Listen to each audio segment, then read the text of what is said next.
नमस्कार दोस्तों, जैसा कि सेकंड यूनिट से रिलेटेड क्विज़ शुरू कर चुके हैं। सेकंड यूनिट जो कि हमारी क्लासिफिकेशन एंड कैटलॉगिंग से रिलेटेड है, और आज में इसमें हम subject and modes of formation of subject से रिलेटेड क्वेश्चंस करने वाले हैं। बहुत ही शानदार क्वेश्चन रहेंगे दोस्तों, बहुत ही अच्छे क्वेश्चन हैं।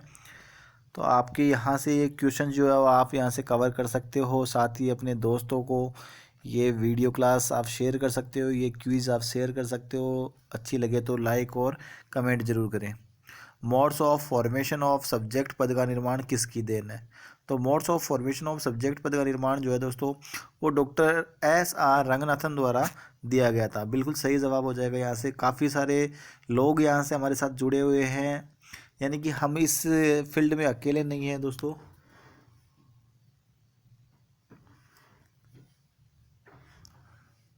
तो आज का फर्स्ट क्वेश्चन आपके सामने से हो चुका है। जैसे कि सेकंड क्वेश्चन डिस्प्ले हो चुका है। किस विषय निर्माण विधि द्वारा मूल विषय यानी कि बेसिक सब्जेक्ट का निर्माण होता है? ऐसी कौन सी विधि है जिसके द्वारा मूल विषय का निर्माण होता है? बिल्कुल सही जवाब हो जाएगा दोस्तों इसका, विखंडन। जब हम किन्हीं दो विषयों का विखंडन करते हैं तो क्या होता है दोस्तों, एक बेसिक सब्जेक्ट का निर्माण हमारे सामने नज़र आता है। जैसा कि आप देख सकते हैं, बहुत से साथी हमारे साथ जुड़ चुके हैं यहाँ पर। अगर आप भी जुड़ना चाहते हैं तो ग्रुप का लिंक जो है वो डिस्क्रिप्शन में दिया हुआ है, आप आ सकते हैं हमारे साथ और अपनी तैयारी का जो मुकाम है दोस्तों उसे बहुत आगे तक आप ले जा सकते हैं। नेक्स्ट क्वेश्चन है, किस विधि द्वारा मिश्रित विषय का निर्माण किया जाता है? तो मिश्रित विषय यानी कि कॉम्प्लेक्स जो सब्जेक्ट होता है दोस्तों, उसको बनाने वाली विधि कौन सी है? तो इसका सही जवाब हो जाएगा दोस्तों, कॉम्प्लेक्स सब्जेक्ट के लिए यहाँ से हो जाएगा दोस्तों आपका शिथिल समुच्चय। इसका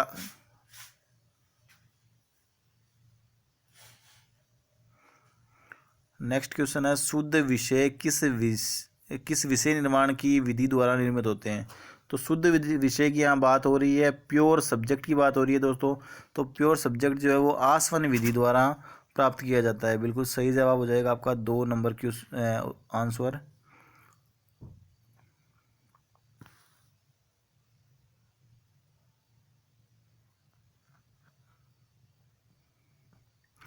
ये आपका जो 3 नंबर का क्वेश्चन है दोस्तों, इसमें स्तरण होगा, ये कॉम्प्लेक्स नहीं है, यहाँ पर कंपाउंड है ये। नेक्स्ट क्वेश्चन है आपका, सम्मिश्र विषय यानी कि कॉम्प्लेक्स सब्जेक्ट किस विषय निर्माण विधि द्वारा तैयार किया जाता है? तो कॉम्प्लेक्स सब्जेक्ट जो है दोस्तों, वो कॉम्प्लेक्स सब्जेक्ट शिथिल समुच्चय के द्वारा तैयार किया जाता है। बिल्कुल सही जवाब। यहाँ क्वेश्चन किसी ने कमेंट किया है दोस्तों, why sir this question again Hindi, यानी कि फिर से हिंदी में आप क्वेश्चन क्यों करवा रहे हो? कुछ लोग हैं जो इंग्लिश में करना चाहते हैं। नेक्स्ट क्वेश्चन है, विषय निर्माण की स्तरण यानी कि लेमिनेशन विधि द्वारा किस प्रकार के विषय निर्मित होते हैं? तो लेमिनेशन की यहाँ बात की जा रही है, स्तरण विधि की बात की जा रही है। तो इसमें दोस्तों हम मिश्रित विषय का निर्माण करते हैं, यानी कि लेमिनेशन जो विधि होती है उससे किस विषय का निर्माण होता है भाई? तो उससे मिश्रित विषय का निर्माण होता है। बहुत ही अच्छे क्वेश्चन है दोस्तों, विषय निर्माण की विधियों से रिलेटेड है। विषय जगत एवं विषय निर्माण की विधियां नए सिलेबस के अकॉर्डिंग ये क्वेश्चंस बनाए गए हैं। प्राइमरी बेसिक सब्जेक्ट का निर्माण विषय जगत की किस विधि द्वारा किया जाता है? तो प्राइमरी यानी कि प्राइमरी जो बेसिक सब्जेक्ट होते हैं उनका निर्माण किस विधि के द्वारा किया जाता है? तो इसका सही जवाब हो जाएगा विखंडन के द्वारा। जो भी प्राथमिक बेसिक सब्जेक्ट होते हैं दोस्तों, उसका निर्माण विखंडन विधि द्वारा किया जाता है। बिल्कुल सही जवाब है यहाँ से।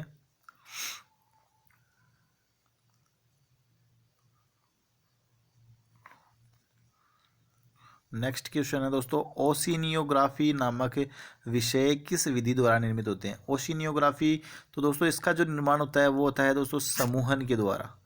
समूहन के द्वारा, समूहन निर्माण की विधि जो होती है दोस्तों, विषय निर्माण की विधि, इसके द्वारा हम किस प्रकार का सब्जेक्ट तैयार कर सकते हैं? ओशिनियोग्राफी टाइप का सब्जेक्ट हम यहाँ से प्रिपेयर कर सकते हैं। नेक्स्ट क्वेश्चन आपका रहेगा दोस्तों, अब तक 8 क्वेश्चन हम कवर कर चुके हैं। बहुत ही शानदार और ऑथेंटिक क्वेश्चन है दोस्तों ये, जो आपको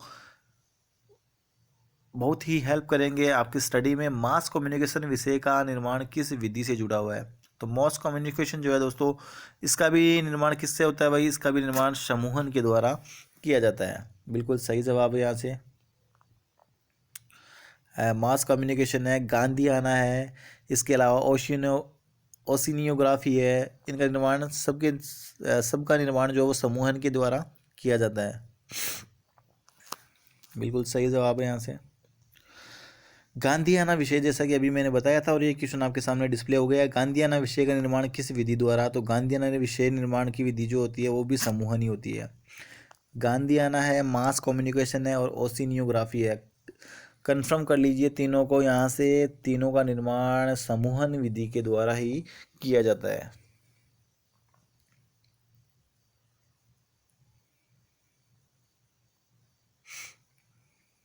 बिल्कुल न्यू क्वेश्चन है आपके लिए, बहुत ही अच्छे लेवल के क्वेश्चन है दोस्तों। जैव भौतिकी यानी कि बायोफिजिक्स की विषय का निर्माण किस विधि से जुड़ा हुआ है? किस विधि से हुआ है इसका निर्माण?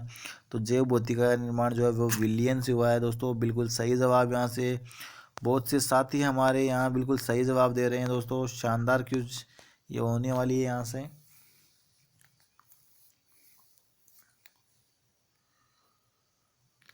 अगर आप भी हमारे साथ ग्रुप से जुड़ना चाहते हैं तो लिंक डिस्क्रिप्शन में दिया हुआ है। रात्रि 10 बजे क्विज शुरू होती है। अब तक हम इससे पहले एक क्विज हम कर चुके हैं। सर प्लीज़ इंग्लिश में थोड़ा दो, तो इंग्लिश में चाहिए इनको।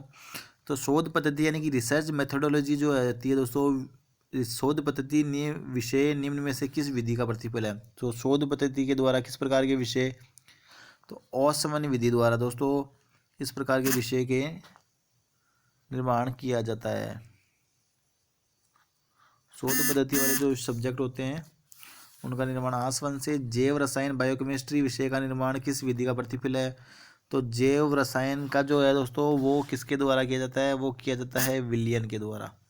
बिल्कुल सही जवाब है यहाँ से। लगभग 13 क्वेश्चन यहाँ से कवर कर चुके हैं। 23 क्वेश्चन है टोटली, तो लगभग 10 क्वेश्चन हमारे शेष रह चुके हैं यहाँ से, उनको भी कवर करते हैं जस्ट ही। बहुत ही शानदार क्वेश्चन है दोस्तों। आपको ये क्वेश्चन थोड़ा सा बोरिंग जरूर लग रहे होंगे, बट ये बहुत ही महत्वपूर्ण क्वेश्चन है। इंडोलॉजी नामक विषय किस विधि का प्रतिफल है? तो इंडोलॉजी जो है दोस्तों वो समूहन के द्वारा तैयार किया जाता है। समूहन 2 नंबर क्वेश्चन यहाँ से सही हो जाएगा आपका। नेक्स्ट क्वेश्चन आपका रहेगा दोस्तों, बहुत ही शानदार क्वेश्चन यहाँ से आपके सामने दिए जा रहे हैं। अगर लगातार आप हमारे से जुड़े रहते हैं दोस्तों तो आने वाले समय में आप इस क्विज के माध्यम से बहुत कुछ हासिल कर सकते हैं। जैव प्रौद्योगिकी यानी कि बायोटेक्नोलॉजी विषय विकसित करने का श्रेय किस विधि को है? तो बायोटेक्नोलॉजी का दोस्तों निर्माण जो है वो विलियन के द्वारा किया जाता है। बिल्कुल सही जवाब यहाँ से।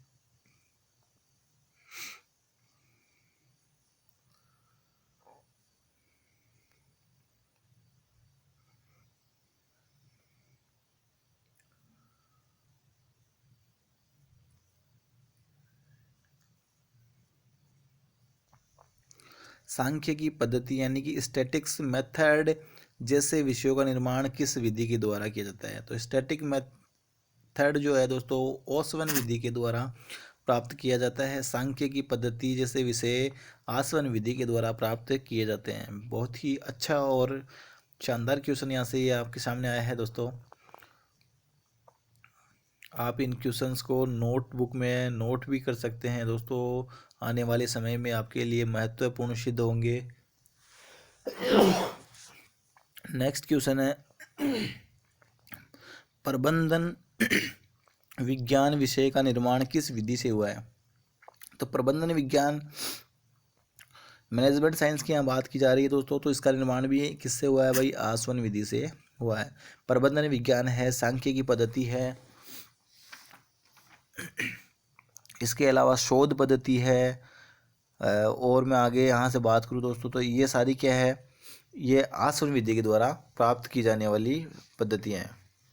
इसके अलावा है दोस्तों क्लासिफिकेशन शब्द की उत्पत्ति किस भाषा के शब्द से हुई है? क्लासिफिकेशन पद की उत्पत्ति लैटिन भाषा से हुई है दोस्तों। कमेंट बॉक्स के माध्यम से आप बता सकते हैं क्लासिफिकेशन शब्द लैटिन भाषा के किस शब्द से निर्मित हुआ है?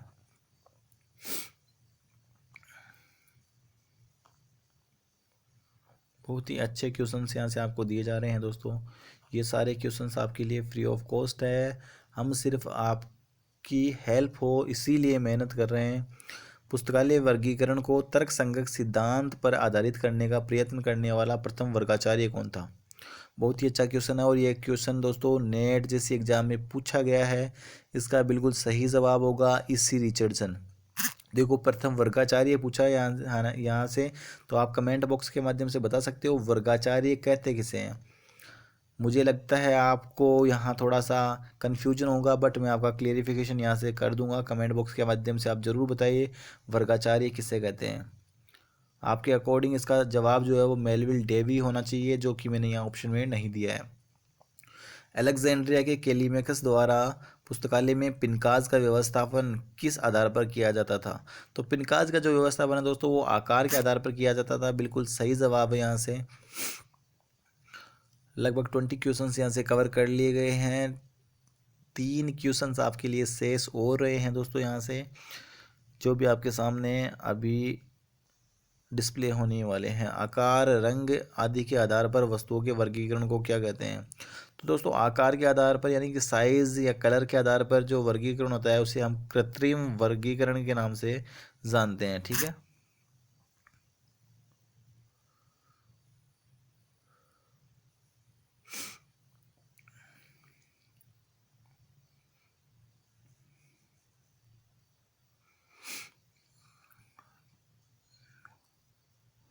नेक्स्ट क्वेश्चन है आपका, निदानी पर ग्रंथ व्यवस्थापन की सर्वाधिक उपयुक्त पद्धति है। निदानी पर ग्रंथ व्यवस्थापन यानी कि कहने का मतलब है arrangement of books on the salvage. ठीक है। तो किस प्रकार निदानी पर ग्रंथ का व्यवस्थापन होना चाहिए, इसका सर्वाधिक उपयुक्त जो पद्धति है उसका नाम है दोस्तों विषय के अनुसार, यानी कि सब्जेक्ट के अकॉर्डिंग अगर हम विषय ग्रंथों का व्यवस्थापन करते हैं तो यह आपके लिए क्या होता है दोस्तों सर्वाधिक उपयुक्त रहती है, और इसी के अकॉर्डिंग आजकल प्रत्येक क्लासिफिकेशन स्कीम को काम में ली जा रही है। ग्रंथों को फलकों पर व्यवस्थित करना तथा उनका विवरण इस विधि से देना कि अध्ययन करने वालों के लिए सर्वाधिक उपयोगी हो। वर्गीकरण की यह परिभाषा किसने दी थी? तो इसका बिल्कुल सही जवाब हो जाएगा दोस्तों W.C. बैरविक सरेस के द्वारा ये परिभाषा दी गई थी। आज के टोटली 23 टॉप क्वेश्चंस आपको दिए गए थे, जो कि एग्ज़ाम की दृष्टि से बहुत ही महत्वपूर्ण है।